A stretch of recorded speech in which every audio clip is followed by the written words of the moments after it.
Olá a todos, eu sou o Diego. Esse é o canal de psicanálise no YouTube. E hoje, em conceitos básicos de psicanálise, vamos falar sobre as defesas, os tais mecanismos de defesa que muito se ouve falar e que muitas vezes confunde a cabeça de quem está estudando e principalmente de quem está atendendo. Então, antes de abordar o assunto, o jabá do YouTube para ele divulgar o canal, é necessário que você faça algumas coisas, como comente, compartilhe, dê o like, porque essa interação faz o algoritmo do YouTube entender que o vídeo é bom, que o canal é relevante e ele manda para mais pessoas. Se inscreva se você não for inscrito, já é inscrito, desinscreva, inscreva-se de novo. E se você quer fazer análise, quer fazer terapia, quer fazer psicoterapia ou quer fazer supervisão, tá com problema com os mecanismos de defesa dos seus pacientes, quer fazer supervisão, entre em contato aqui nas redes sociais pelo privado, que estão todas escritas aqui embaixo. E até um grupo de estudos de psicanálise, se você gosta da minha forma de explicar, da minha forma de pensar. ah, Entre em contato para saber mais informações, horários, valores, dias, enfim, pelo Instagram. No meu Instagram também tem mais detalhado sobre esse grupo de estudos, tá bom? E bora lá. Mecanismos de defesa, né? Os conceitos psicanalíticos, eles são muito mais fáceis de você compreender quando você vai na sua essência, na sua lógica de funcionamento, o que eles são. E o mecanismo de defesa não é uma exceção. Ao contrário, eles ficam muito mais fáceis de compreender. E para você entender o que é uma defesa, você precisa entender dois conceitos. O primeiro eu pretendo fazer um vídeo mais para frente, mas vamos explicá-lo, que é o aparelho psíquico enquanto economia. Eu já tenho um vídeo no canal sobre ele, só que ele está antigo. Eu pretendo refazê-lo nesse quadro, mas pensa que o aparelho psíquico ele é econômico. Então isso significa dizer que ele não tem vontade. O que o aparelho psíquico busca? O equilíbrio. Então esse equilíbrio está entre prazer e desprazer. E aí entra o segundo princípio muito importante, que o Freud fala que é um desprazer voltado ao eu. O que isso quer dizer? Posteriormente, na psicanálise, alguns autores, principalmente os ingleses, vão falar de ameaça. Esta ameaça ao eu é um desprazer. Então, tudo que é sentido como desprazeroso ao eu é ameaçador. Por quê? Porque gera um desequilíbrio no aparelho psíquico. O desequilíbrio gera desprazer, gera frustração, gera ansiedade, gera angústia, enquanto que o prazer traz elementos de conforto, de estar bem, de harmonia, de integridade, de integração. Então, o aparelho psíquico saudável funcionaria como? Eu gasto o mínimo de energia para ter o máximo de prazer. Quando eu tenho essa sensação de desprazer, é algo ameaçador por causa do desprazer, um mecanismo de defesa é ativado. E pense no mecanismo de defesa no que o seu nome diz. O que é uma defesa?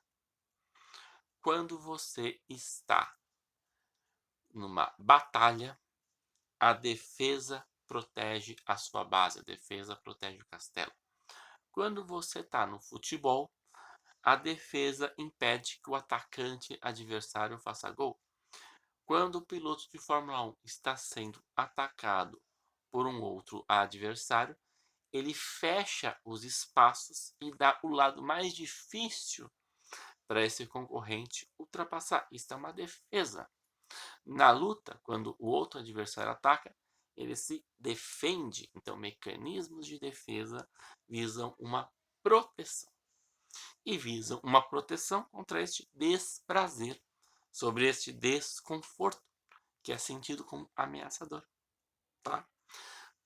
Então, neste conceito, a partir do princípio de que o aparelho psicoeconômico, tudo o que ele faz, gasta-se energia. Vamos pensar numa pessoa média. O que nós encontramos por aí? Eu, você, cada um de nós, alguém que não adoeceu, uma pessoa que está no cotidiano, que nós de forma muito errada chamaremos de normal, esta pessoa usa mecanismos de defesa no seu dia a dia. Todo mundo se defende de alguma coisa porque o aparelho psíquico de ninguém é equilibradinho, tá? Então, todo mundo tem suas defesas, nós temos.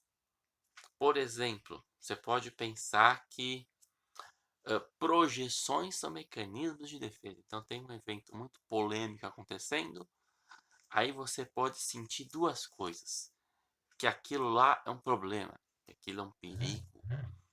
Nossa. Ou então, você pode olhar o oposto e falar, é isso aí, tem que resolver, tem que mandar ver. Esse ímpeto, a gente já pode pensar que podem ser mecanismos de defesa. Você está projetando alguma coisa, ou que você se identifica, ou que você está se sentindo ameaçado, ou para aniquilar um inimigo, aniquilar uma ameaça, ou uma ameaça querendo te aniquilar. Então, indo além, você tem autores como o Fábio Herman que dizem que a identidade por si só já é um mecanismo de defesa, porque ela integra e ela organiza e ela diz para mim mesmo quem eu sou, criando uma ilusão de estabilidade. Mas isso é um tema para aprofundar em outros vídeos, mas embora eu acho que eu já tenha vídeo sobre isso, mas nunca é demais. Se vocês quiserem, escreva aqui embaixo. Porém, você tem elementos interessantes do mecanismo de defesa. Um dos equívocos mais comuns, principalmente quem está começando na análise, é ter essa dificuldade de o que é um mecanismo de defesa, o que é uma patologia, o que é uma estrutura, tá? Porque você pode ter defesas histéricas, você pode ter defesas obsessivas, você pode ter defesas paranoicas. Você pode ter uma estrutura que, quando ela está muito adoecida, ela pode criar defesas. Por exemplo, você pode ter uma estrutura histérica, mas ela pode ficar muito adoecida e ela pode criar defesas perversas, ou ele pode criar defesas psicóticas. Então, numa primeira olhada, você pode pensar, nossa, será que essa pessoa é uma psicótica? Você pode iniciar um tratamento de um psicótico, mas na verdade é uma defesa. Então pode ter esse tipo de confusão. A defesa, transferencialmente, você vai sentir algo assim, porque é alguém que está se protegendo. Uma das defesas que eu particularmente acho mais difícil de lidar quando eu estou com pacientes são as defesas intelectuais. São pessoas muito inteligentes, são pessoas que racionalizam tudo. Então, são tentativas de transformar todas as questões da vida em uma charada, em uma explicação lógica, em uma compreensão racional. E, porventura, estas construções racionais podem chegar em conteúdos nihilistas, onde não há um sentido, onde não há um motivo, não há uma razão de existir, uma razão de ser. Por quê? Porque você está racionalizando uma emoção. E essa é uma ideia de uma defesa, porque se eu estou me protegendo de alguma coisa, eu estou evitando aquela coisa. E eu estou evitando aquela coisa com outra coisa. Ficou estranho? Vamos pensar, por exemplo, nas defesas obsessivas. A defesa é uma proteção. A defesa obsessiva é uma proteção via controle. Para não prestar atenção naquilo, para não ver aquilo, para aquilo não me ameaçar, eu tento controlar aquilo a mim mesmo e ao mundo. Você pode ter defesas histéricas, que são expulsivas. O movimento histérico, ele é para fora, é mandar embora, é o outro. Você pode ter defesas paranoicas, aquilo que está me incomodando vem do outro. Acha-se alguém, acha-se um lugar, acha-se uma instituição que me agride. Tá, mas são defesas. Sobre as defesas, há dois truques muito interessantes. Não sei se pode chamar de truque, mas é a forma de falar. Primeiro, você nunca sabe direito, ou pelo menos à primeira vista, o que está sendo defendido. Portanto, brincar de arrancar defesa pode ser muito perigoso. Eu não recomendo a ninguém tirar defesas, tá bom? O segundo ponto, que é muito importante também, a defesa, ela vai mostrar o que está sendo defendido. Então, dê corda. Quando você vê que alguém está se defendendo, deixe que ele se defenda. Quanto mais ele se defende, mais ele vai revelar o que está sendo defendido. E aí você pode tratar aquilo sem bater de frente com a defesa. Se o aparelho psíquico é econômico, quando a defesa não for mais necessária, ela cai sozinha. Ok? Estou ficando por aqui. Dúvidas, sugestões, críticas aqui embaixo. Até a próxima e obrigado.